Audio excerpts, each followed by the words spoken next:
চাই মুক্তি চাই নাদিয়া আপার মুক্তি চাই মুক্তি চাই মুক্তি চাই নাদিয়া আপার মুক্তি চাই মুক্তি চাই মুক্তি চাই নাদিয়া আপার মুক্তি চাই আবার কিছু হলে চলবে এখন ঘরে ঘরে চলবে এখন ঘরে ঘরে নাদিয়া আপার কিছু হলে নাদিয়া আপার ভয় নাই রাজপথ ছাড়ি নাই রাজপথ ছাড়ি নাই নাদিয়া আপার ভয় নাই।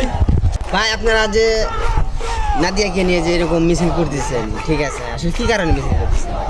কারণ নাদিয়া আপু আমাদের দেশের গর্ব।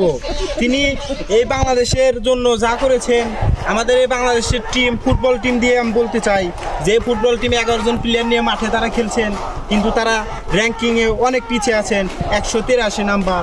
আর আমাদের এই নাদিয়া আপু আর আমাদের ভাইয়া দুজন মিলে মাঠে না খাটে খেলেই তারা বাংলাদেশ র্যাঙ্কিং বিশ্বের মধ্যে তারা বাংলাদেশকে 8 নম্বরে উপস্থিত করেছে। ঠিক ঠিক নাদিয়া আপার কিছু হলে চলবে এখন ঘরে ঘরে মুক্তি চাই মুক্তি চাই নাদিয়া আপার মুক্তি চাই।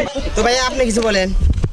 আমার বড় ভাই তো বললো, আমার আর কিছু বলার নাই। আমাদের বলা একটাই যে আমরা নাদিয়া আপার কি একের খাস মুক্তি চাই, আর মনে করি আমরা তার নতুন ভিডিওর জন্য অপেক্ষা করছি। ঠিক ঠিক ঠিক ঠিক আমাদের এটাই চাওয়া, আমার আর কিছু চাওয়া না। ঠিক ঠিক মুক্তি চাই মুক্তি চাই নাদিয়া আপার মুক্তি চাই মুক্তি চাই মুক্তি চাই নাদিয়া আপার মুক্তি চাই। দর্শক মন্ডলী, আপনারা দেখতে পাচ্ছেন নাদিয়াকে যে সিআইডি গ্রেপ্তার করেছে, নাদিয়াকে নিয়ে কীরকম আন্দোলন হচ্ছে। আমাদের মনে হচ্ছে যে নাদিয়াকে যদি অবিলম্বে মুক্তি না দেওয়া হয় তাহলে মানে বাংলাদেশের জনগণ রাস্তায় নেমে আসবে। আসলে কি বলবো, আমি নিজেও তার ভিডিওর অপেক্ষায় আছি।